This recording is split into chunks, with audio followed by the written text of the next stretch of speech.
Monsieur le Premier ministre, Dr Ariel Henry, Monsieur le secrétaire général de la primature, Mesdames, Messieurs les membres du gouvernement sortant, Mesdames, Messieurs les membres du gouvernement entrant, Mesdames, Messieurs les fonctionnaires et employés de la primature, Monsieur le directeur général AI de la police nationale d'Haïti, Monsieur le commandant-chef des forces armées d'Haïti, distingués invités, Mesdames, Messieurs les membres de la presse, par l'écrit et télévisé, Mesdames, Messieurs, vos rangs, titres et qualités.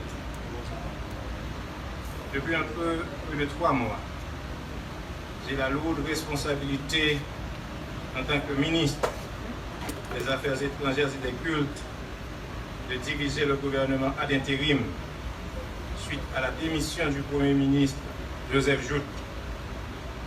Cette charge m'a été confiée dans un contexte de crise politique vieille de 2 ans, ou de plus de 2 ans, exacerbée par une insécurité galopante, caractérisée par des cas de kidnapping spectaculaires, des troubles récurrents à l'ordre public et les assauts des gangs armés. La circulation des personnes et des biens s'en est trouvée sévèrement perturbée. La peur a gagné toutes les couches de la population, souvent victimes d'actes d'assassinat. Il est important de noter que le président de la République voulait faire de la démission du Premier ministre Joseph Jout une opportunité pour faciliter la conclusion d'un accord politique avec des secteurs de l'opposition et acteurs de la société civile organisée en vue de mettre un terme à la crise et par conséquent faciliter l'organisation des joutes électorales dans un climat politique apaisé. C'est ce qui a motivé le chef de l'État à ne pas désigner un chef de gouvernement définitif, laissant la voie ouverte à la désignation d'un Premier ministre de consensus issu de l'opposition avec pour principale mission la formation d'un gouvernement d'union nationale. C'est ainsi que le président de la République, son Excellence Jovenel Moïse, intensifiait le dialogue qu'il avait initié avec la classe politique et la société civile, ayant abouti, après environ 3 mois d'atermoiement et d'hésitation de la part de celle-ci, au choix consensuel du Premier ministre en la personne du docteur Ariel Henry. Le Premier ministre de consensus a été nommé par arrêté présidentiel le lundi 5 juillet 2021. Malheureusement, moins de 48 heures plus tard, soit dans la nuit du mardi 6 au mercredi 7 juillet, le président de la République a été fauché chez lui en pleine nuit par des mercenaires, des assassins recrutés expressément pour accomplir cette sale besogne, selon les premiers éléments de l'enquête judiciaire. Le Premier ministre désigné n'a pas eu le temps de constituer son gouvernement en concertation avec le président de la République. Il n'a donc pas pu être investi dans ses fonctions et installé par le chef de l'État. Ce drame épouvantable qui a plongé le pays dans l'émoi et la consternation a porté le gouvernement démissionnaire à revenir à la charge, conformément au principe de la continuité de l'État. C'est ainsi que, grâce à l'engagement solidaire et au sens aigu de la responsabilité de tous les membres de l'équipe gouvernementale, nous avons su tenir la barque nationale, garantir la paix publique et par-dessus tout, prévenir le pays de la catastrophe à laquelle un tel événement devait l'exposer.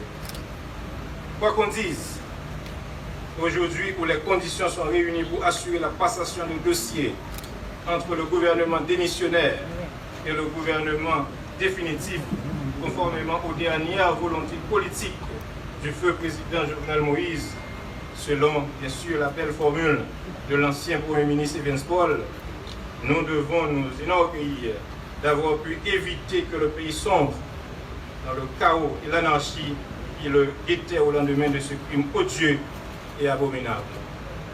Parallèlement, les dispositifs idoines ont été pris très rapidement à l'effet de déclencher les opérations policières ayant permis d'appréhender les assassins du président de la République et du même coup d'initier l'enquête judiciaire. C'est une situation inouïe que personne, vraiment personne, ne pouvait imaginer, mettant à rude épreuve une équipe gouvernementale démissionnaire et en instance de départ.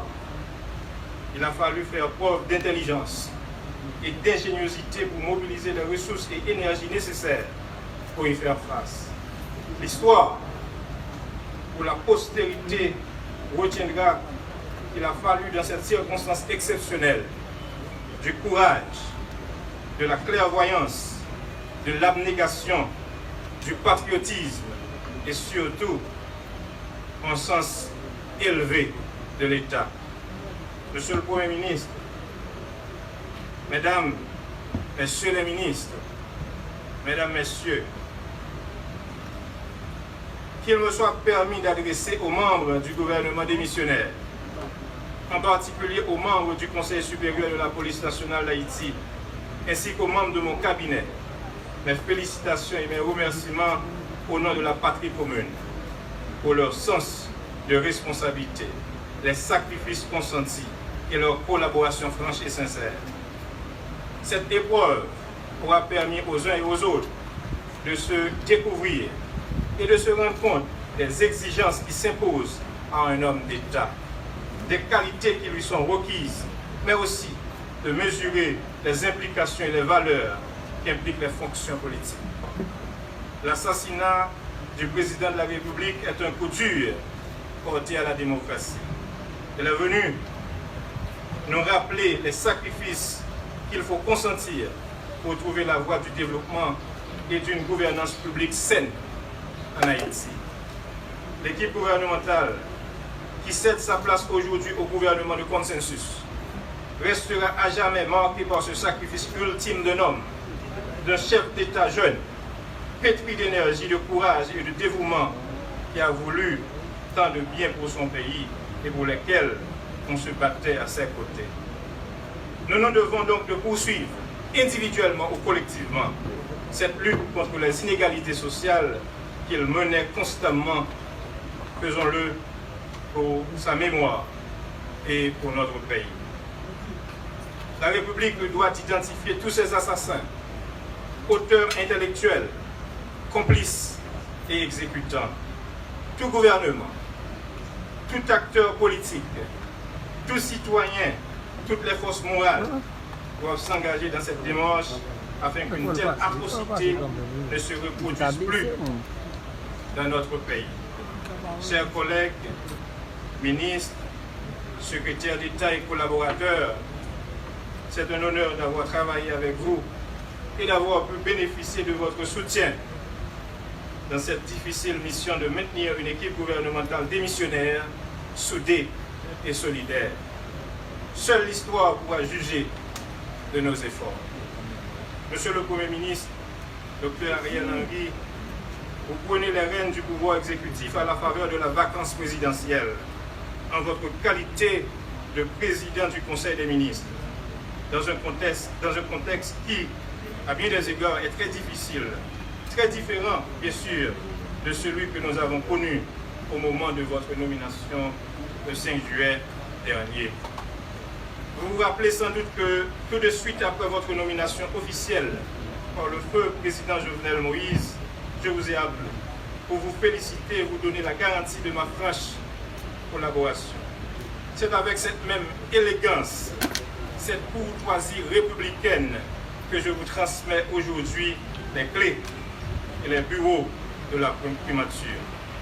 Votre destin d'homme d'État vous impose cette mission que vous n'avez peut-être pas vu venir. Certainement, aucun politique, Aucun citoyen aspirant à servir son pays ne souhaite le voir porter une telle charge. C'est pourtant celle qui est la vôtre aujourd'hui et que vous acceptez courageusement. Vous héritez d'une situation exceptionnelle, caractérisée par l'absence du président de la République pour vous servir de bouclier.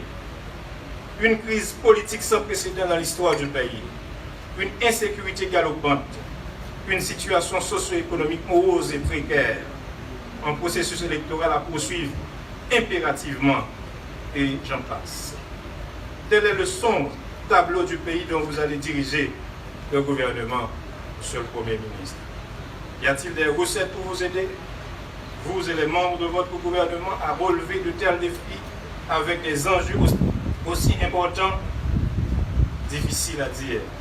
Toutefois, ne peuvent-elles pas être trouvées à travers un dialogue franc et ouvert, impliquant toutes les composantes de la société, ou à travers un accord politique engageant toutes les forces vives de la nation?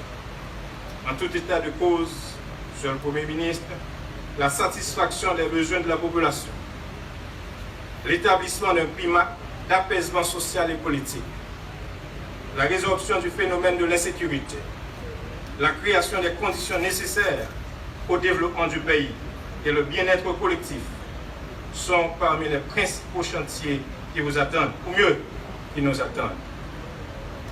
Sans oublier, bien entendu, la poursuite. Sans oublier, bien entendu, la poursuite et l'aboutissement de l'enquête sur l'assassinat du président de la République en vue de la manifestation de la justice autour de cet acte de la pure barbarie. Sans oublier, bien entendu, la poursuite et l'aboutissement de l'enquête sur l'assassinat de mon ami, mon président, son Excellence M. Jovenel Moïse, en vue de la manifestation de la justice autour de cet acte de la pure barbarie. Je m'engage à vos côtés pour contribuer, dans la mesure du possible, à la pleine et entière réussite de votre mission. Je vous souhaite, Excellence, Monsieur le Premier ministre, beaucoup de courage, de détermination et surtout du succès pour le plus grand bien de notre pays et de la population qui souffre amèrement. Je vous remercie.